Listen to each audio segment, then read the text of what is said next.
जिस्म बेचने वाला ही, जिस्म बेचने वाली औरत तवायफ नहीं होती है। 70 तवायफों से ज्यादा गुनहगार वो होता है जो ज़मीर का सौदागर होता है। मुखियाओं के वोट ने किया है, इन्हीं पंचायत सदस्यों के वोट ने किया है। मेरे भाई अपने दरमियान में भी तौसीफ साहब से कि तौसीफ साहब आपको चाहिए कि जिन लोगों ने गुज़िश्ता 10 वर्षों से 12 वर्षों से बस्ती बस्ती में बहादुरगंज में एमआईएम को पहुंचाया है, बहादुरगंज के नौजवानों तुम घर जाना तो अपनी अम्मी को जरूर सलाम कहना, अपने बूढ़े अब्बा को जरूर सलाम कहना। मैं पार्लियामेंट का इलेक्शन हार गया, मुझे गम नहीं है, लेकिन बहादुरगंज में हमेशा हमको जिताने का काम किया है। आज यही वजह है कि एमआईएम को मकबूलियत इस सरजमीन पर मिली। तमन्ना अब हमारे दिल में है, देखना है जोर कितना बाजुए कातिल में है। मुल्क के आईन को बचाने के लिए भी हम अपनी गर्दनों को कटाने के लिए तैयार। अवाम जिसे इज्जत दे देती है वो लीडर बन जाता है, अवाम जिससे इज्जत छीन लेती है वो खाक पर आ जाता है। आपने अगर इंसाफ और उम्मीद की बुनियाद पर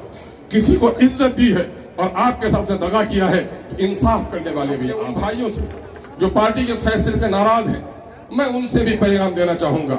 कि हम एक बड़े मकसद की लड़ाई लड़ रहे हैं। इस बड़े मकसद की लड़ाई में हमारे बड़ों ने जो फैसला किया है उस फैसले को हमें तस्लीम करना चाहिए। अगर पार्टी से आपकी तमन्ना अब हमारे दिल में है, देखना है जोर कितना बाजुए कातिल में है। वक्फ तरमीमी कानून 2025 जिसे पूरी दुनिया काले कानून के नाम से जानती है,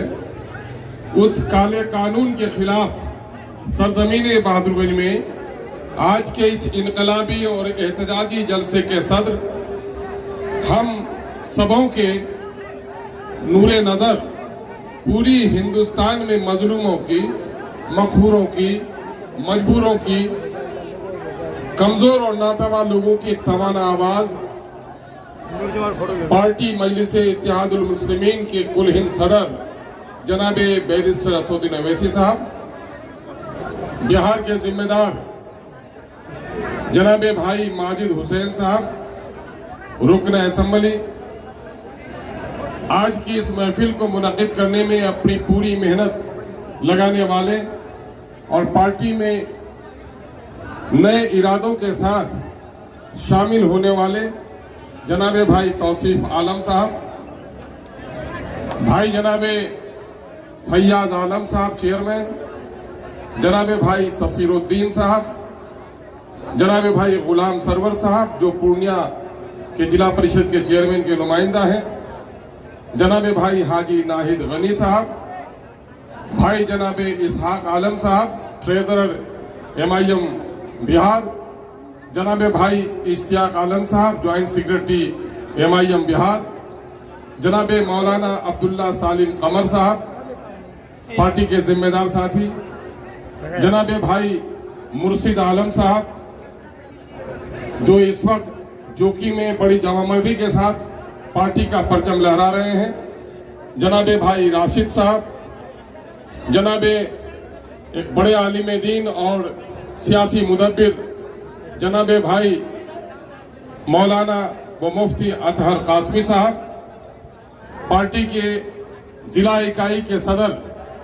जनाबे भाई हैबर साहब, मुखिया गुलाम हसनैन साहब, मुक्तदा भाई शम्स आगाज साहब, भाई नूरुल हसन साहब, नूरुल इस्लाम साहब, जुम्मन बाबू,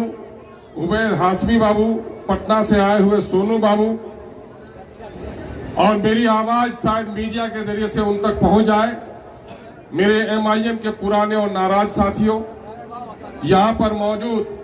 सीमांचल के गय्यूर नौजवानों, किसानों और मजदूरों और मीडिया के जिम्मेदार साथियों,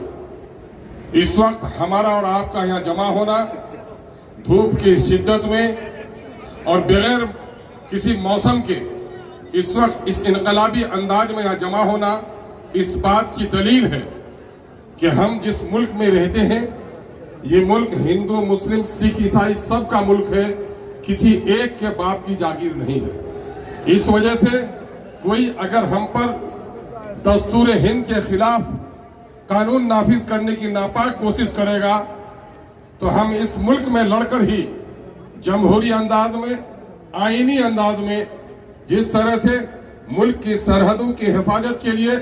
गर्दन कटाना शहादत हम समझते हैं, ठीक उसी तरह से इस मुल्क के आईन को बचाने के लिए भी हम अपनी गर्दनों को कटाने के लिए तैयार हैं। और फिर इस वक्त जो ये काला कानून जिसे हमारी शरीयत पर हमला किया गया है, हमारी दीनी गैरत को ललकारा गया है, इस मुल्क के आइन को तोड़ने मरोड़ने की सिर्फ नापाक कोशिश नहीं की गई, बल्कि इस मुल्क की आज़ादी के बाद कुछ दीवानों ने, कुछ पागलों ने, कुछ हिंदुस्तानी, कुछ पाकिस्तानियों ने मुल्क को बंटवारा कर दिया। लेकिन हमारे बाप दादा जो इस जमीन पे रहे, और मैं जनाब बैरिस्टर सऊदी अवैसी साहब के सामने में बड़े फख्र के साथ ये बात कहना चाहता हूं कि जिस वक्त मुल्क का बंटवारा हो रहा था, ये वो खित्ता था जिसको पाकिस्तान में शामिल करने की बड़ी कोशिश की जा रही थी। मैं मुबारकबाद पेश करता हूं और खिराज अकीदत पेश करता हूं अपने बुजुर्गों को कि हमारे बाप दादाओं ने उस वक्त इस मुल्क को सालिम रखने में कितनी बड़ी कुर्बानी दी। वो ये कि पाकिस्तान बना तो अपने वजूद से ही दो टुकड़ा हो गया, पूरब और पश्चिम का हो गया।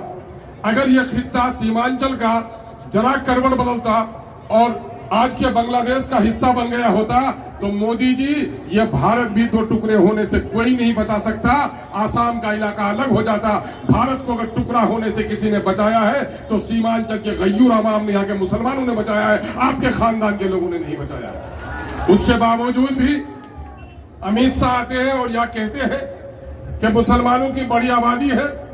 और भाजपा के वो लोग जिनको हमारे पंचायत नुमाइंदगान ने दूध पिलाकर खैरात के नाम पर वोट देकर अपना पेशवा बनाया, इन बेगैरतों को पूछना चाहिए कि आखिर अमित शाह के कान में इस इलाके के मुसलमानों के खिलाफ, इस इलाके के हिंदुओं की मोहब्बत के खिलाफ, इस मुल्क के इस खित्ते में गंगा जमनी तहजीब के खिलाफ अगर कान भरने का काम किया है तो इन्हीं मुखियाओं के वोट ने किया है, इन्हीं पंचायत सदस्यों के वोट ने किया है। मेरे भाई, अपने दरमियान में बेगैरत पैदा करो। जिस्म बेचने वाली औरत तवायफ नहीं होती है, 70 तवायफों से ज्यादा गुनहगार वो होता है जो जमीर का सौदागर होता है। इसलिए जमीर को मत दिखाओ। मैं गय्यूर नौजवानों, मैं तुम्हारी आंखों में जो अंगारा देख रहा हूं, जो अंगारे देख रहा हूं, जो तुम्हारी पेशानी में इनकलाब की लकीरें देख रहा हूं, मुझे यकीन हो गया है कि मोदी खुद ही उल्टा लटक जाएगा, लेकिन हिंदुस्तान के संविधान को कभी पाड़ा पारा नहीं कर सकेगा। इसलिए कि हिंदुस्तान में गंगा जमनी तहजीबें भी बाकी है। आप जानते हैं ये मामला सिर्फ मुसलमानों का है, ये मुसलमानों का मामला सिर्फ नहीं है, ये हिंदुस्तान के दलितों का मामला है, हिंदुस्तान की दूसरी अकलियतों का मामला है। जब कोई चोर और डाकू कहीं आता है तो सबसे पहले उस घर के सबसे जमा मर्द मजबूत आदमी पर डंडे चलाता है ताकि ये खौफजदा हो जाए तो बाकी लोग सर झुकाने पर मजबूर हो जाएंगे। हिंदुस्तान की अकलियत के लोगों, माइनॉरिटी के लोगों, दलित और पसमानदों, कान खोलकर सुन लो। अगर हिंदुस्तान की सबसे बड़ी अकलियत मुसलमानों के इस जंग में अगर तुमने साथ देकर इस काले कानून का खात्मा नहीं किया तो आज हमारी बारी है, कल तुम्हारी बारी आने वाली है। इसलिए होश में आना पड़ेगा और इस वक्त हमें बहुत मुत्तहिद होकर, गैरतमंद होकर लड़ाई लड़ने की जरूरत है। बिहार के इस खित्ते में कभी मौलाना मोहम्मद वली रहमानी साहब नव्वरल्लाह मरकदहू ने एक इनकलाबी जुमला की शंगन की सरजमीन में कहा था। क्या कहा था? क्या गय्यूर मुसलमानों, ऐ सीमांचल के दलितों, तुम्हारी आबादी इस कदर यहाँ पर है और तुम इतने बदहाल हो, तुम्हारी बदहाली का कसूरवार जितना पटना और दिल्ली है उससे ज्यादा कसूरवार तुम हो। इसलिए हो कि तुम जुल्म के खिलाफ आवाज नहीं उठाते। होना तो ये चाहिए था कि मुल्क में दलितों और अकलियतों के खिलाफ अगर कोई जुल्म हो तो यहाँ से ज्वार भाटा की लहरें उठनी थी और पूरे मुल्क में फैलनी थी। लेकिन अफसोस कि जो लहरें दूर से चलकर आती हैं वो भी सीमांचल में थम जाती है। मैं मौलाना के रूह को इत्मीनान पहुंचाता हूं कि मौलाना, आपने जुमला आज से 20 साल पहले कहा था, मैं राजद का एमएलए था, लेकिन अल्लाह का शुक्र है कि वक्त के इस काले कानून के खिलाफ, अकलियतों पर हो रहे जुल्म के खिलाफ, बिहार की नाकारा और नापाक हुकूमत के खिलाफ अब सीमांचल के लोग खामोश नहीं है, बल्कि सीमांचल जो लहरें उठती हैं वो पूरे हिंदुस्तान में फैल रही है। यहाँ पर एमआईएम की जीत इस बात की इनकलाबी दलील है। मैं आप लोगों से कहना चाहता हूँ, रात अंधेरी है और लंबी भी है।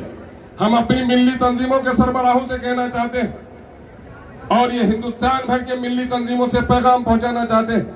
मैंने अपने सदर बावकार से इस वक्त चाय पर गुफ्तगू करते हुए एक वाकया सुनाया کہ 2017 میں جب سیلاب آیا تھا تو یہی ہلدی کھورا کے ٹوپا ماری کے بیچ میں ایک نوجوان ہمارا بہ گیا، سائیکل اس کی بہ گئی، اس نے مشکل سے اپنی جان بچائی، ایک ڈمر کے گاج میں جو آج بھی کھڑا ہے جہاں کر اس نے سہارا لیا، اور کہا جاتا ہے 24 یا 36 گھنٹے تک اس نے اس درخت پہ پناہ لی۔ وہ بتاتا ہے کہ جس درخت میں تھا وہاں پر رنگ برنگ کے الگ الگ 50 قسم کے سانپ تھے، لیکن ہر سانپ سما ہوا تھا،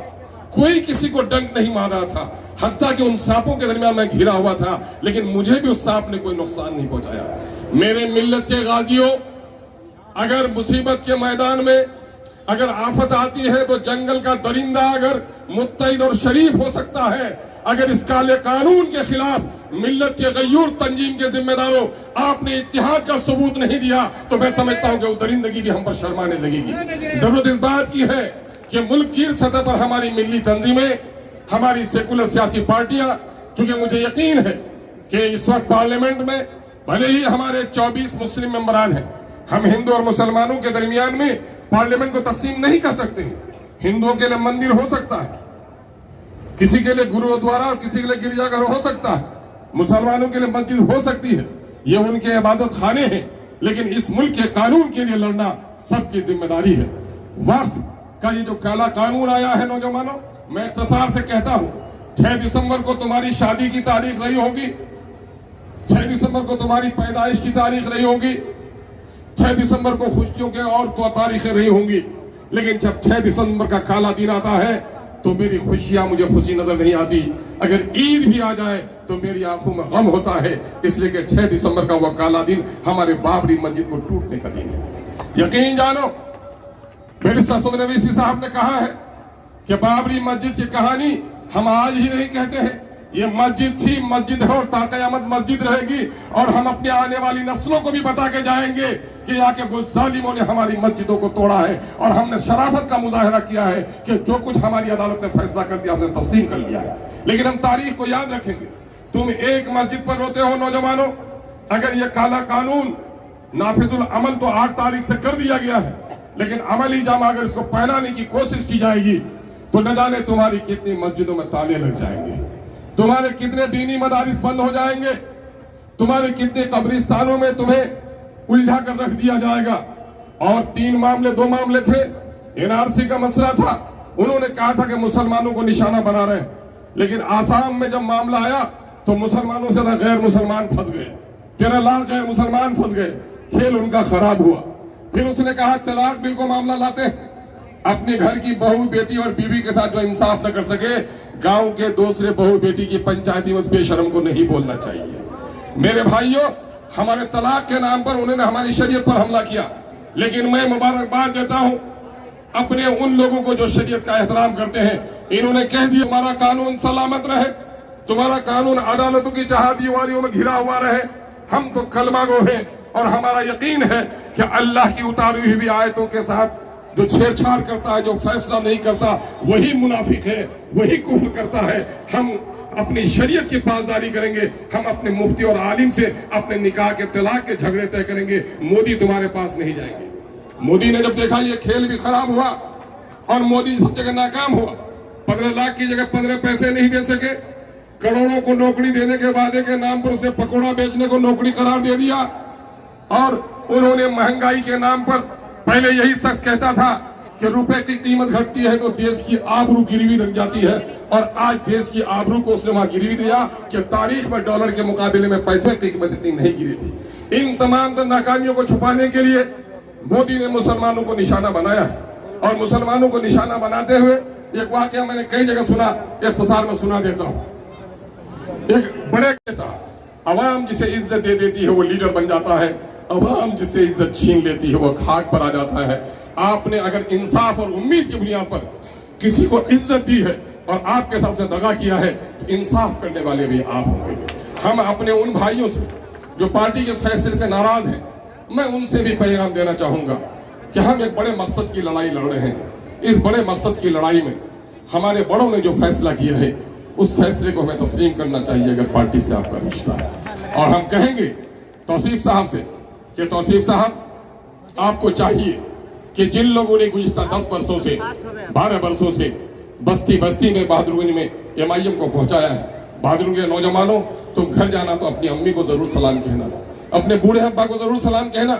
میں پارلیمنٹ کا الیکشن ہار گیا، مجھے غم نہیں ہے، لیکن بہادرگنج میں ہمیشہ ہم کو جتانے کا کام کیا ہے. آج یہی وجہ ہے کہ MIM کو مقبولیت اس سرزمین پر ملی ہے. ہم آپ کی ان مہربانوں کی شکر گزار ہیں. ہم جناب بیرسٹر اسدالدین اویسی صاحب کو بھی یقین دلانا چاہتے ہیں کہ یہاں کے لوگوں نے بڑی امید بھری نظروں سے آپ کو دیکھا ہے. آپ نے اس وقت جو کام کیا ہے پورے ہندوستان میں،